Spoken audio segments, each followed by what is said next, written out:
নমস্কার। একজন প্রধান তদন্তকারী অফিসার হিসেবে আমি একটা কথা খুব বিশ্বাস করি, প্রতিটা অপরাধ ঠিক তার নিজস্ব একটা ছাপ রেখে যায়। প্রমাণ কখনো পুরোপুরি মুছে ফেলা যায় না, কোথাও না কোথাও তার সূত্র ঠিকই লুকিয়ে থাকে। আজকের এই বিশেষ তদন্ত নথিতে আমরা এমন একটা অমীমাংসিত মামলার বিশ্লেষণ করতে চলেছি, যা শুধু অপরাধ বিজ্ঞানের ইতিহাসেই নয়, বরং সাধারণ যুক্তিবোধের সামনেও একটা বিশাল প্রশ্নচিহ্ন এঁকে দিয়েছিল।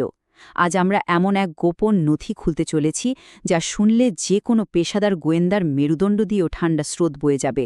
তো চলুন সরাসরি এই অন্ধকার রহস্যের গভীরে প্রবেশ করা যাক। একবার ভাবুন তো, কিভাবে ৫ বছরের একটা ছোট্ট শিশু নিজের খুনিকে চিনতে পারে।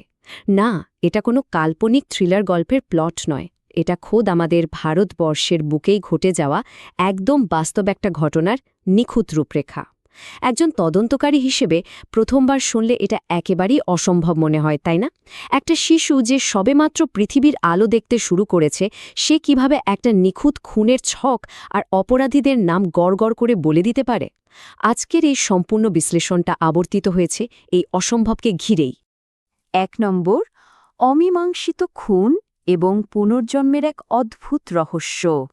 যে কোনো খুনের তদন্তে উদ্দেশ্য আর বিজ্ঞানসম্মত প্রমাণ হল আমাদের প্রধান হাতিয়ার। এবার একটু পিছিয়ে যাই, সময়টা ১৯৮৩ সালের ডিসেম্বর মাস।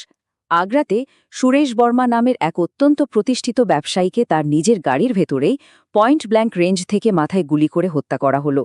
পুলিশ কাউকে ধরতে পারল না, মামলাটা এক প্রকার ধামাচাপা পড়েই গেল। এরপর ১৯৮৪ সালে আগ্রা থেকে প্রায় ১৭ কিলোমিটার দূরে বারগাঁও নামের একটা জায়গায় জন্ম নেয় তরুণ সিং। সবাই তাকে ডাকত টিটু বলে। আসল চমকের শুরু ১৯৮৫ সালে। মাত্র ২ বছর বয়সী টিটু হঠাৎ করেই তার পরিবারের কাছে তার আগের জন্মের স্ত্রী এবং সন্তানদের দেখার বায়না জুড়ে দেয়। এরপর আসে ১৯৮৮ সাল। ৫ বছর বয়সী টিটু অবলীলায় দাবি করে বসে যে তার আগের জন্মের নাম ছিল সুরেশ বর্মা। আর শুধু তাই নয়, সে তার খুনিদের নামও প্রকাশ্যে নিয়ে আসে। চিন্তা করুন, একজন মধ্যবয়স্ক খুন হওয়া মানুষের মতো একটা ছোট্ট শিশুর এই রকম আচরণ যে কোনো মনস্তাত্ত্বিক বিশ্লেষককেই তো বিভ্রান্ত করে দেবে। ২ নম্বর, সত্যের সন্ধানে আগ্রার পথে যাত্রা। এখন একটা শিশু যখন দিনের পর দিন এমন অদ্ভুত সব দাবি করে চলেছে, তখন তার পরিবার তো আর চুপ করে বসে থাকতে পারে না। তারা বাধ্য হয় সত্য অনুসন্ধানে নামতে। টিটুর বড়দাদা অশোক এই দাবিগুলো যাচাই করতে সোজাসুজি চলে যায় আগ্রায়। টিটুর একেবারে স্পষ্ট দাবি ছিল, আগ্রায় সুরেশ রেডিওজ নামের তার একটা দোকান আছে, আর তার স্ত্রীর নাম উমা।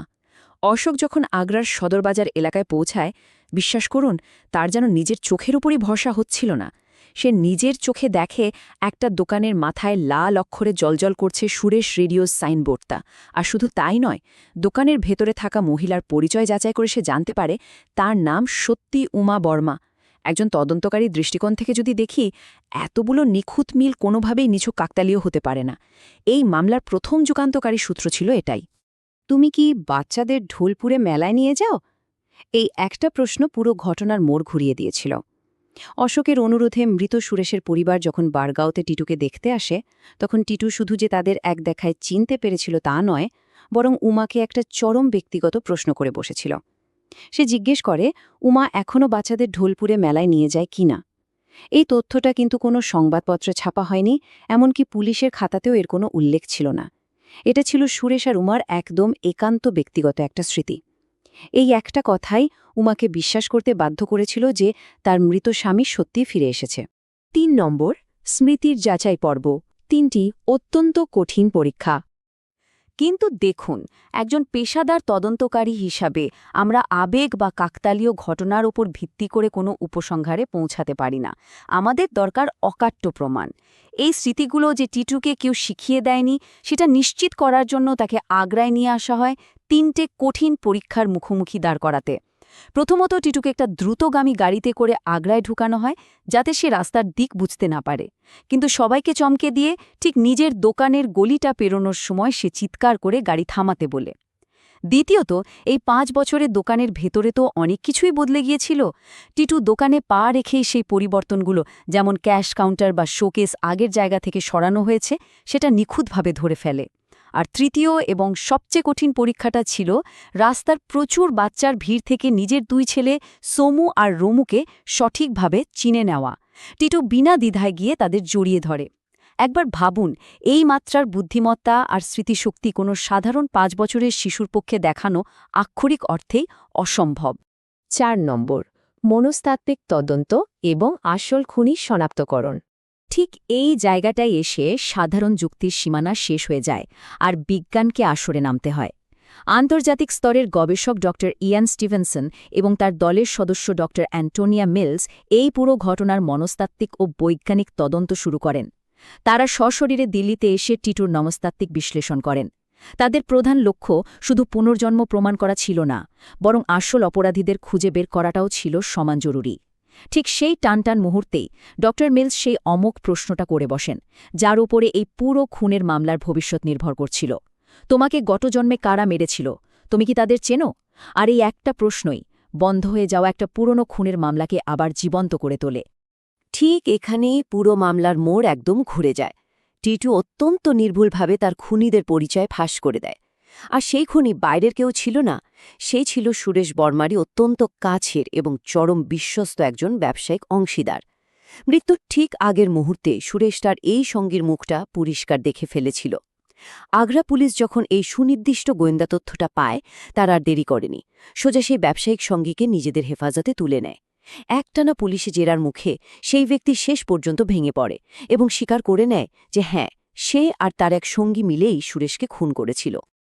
5 নম্বর, ময়নাতদন্তের রিপোর্ট এবং এক ঐতিহাসিক রায়। খুনি তো নিজের মুখে সব স্বীকার করে নিল, কিন্তু আমরা যারা তদন্তের কাজ করি তারা খুব ভালো করেই জানি যে আইনের চোখে শুধু স্বীকারোক্তি কখনোই যথেষ্ট নয়।